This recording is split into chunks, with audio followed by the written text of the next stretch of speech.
আবু হুরায়রা রাদিয়াল্লাহু আনহুর একটি বক্তব্য বর্ণিত আছে, যেখানে তিনি বলেন, পৃথিবীর মানুষের আকাশ যেমন নক্ষত্রমালা দিয়ে আলোকিত, জান্নাতবাসীদের আসমান তেমনিভাবে জিকিরকারীদের ঘরের আলোয় আলোকিত হবে।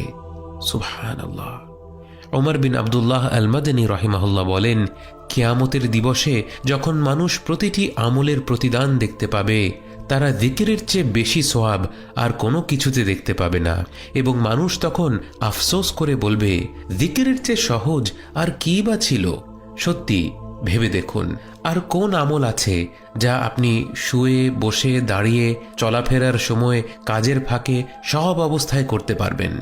হয়তো কাজটা এতটা সহজ বলেই আমরা অনুধাবন করতে পারছি না এর পুরস্কার কতটা বিরাট।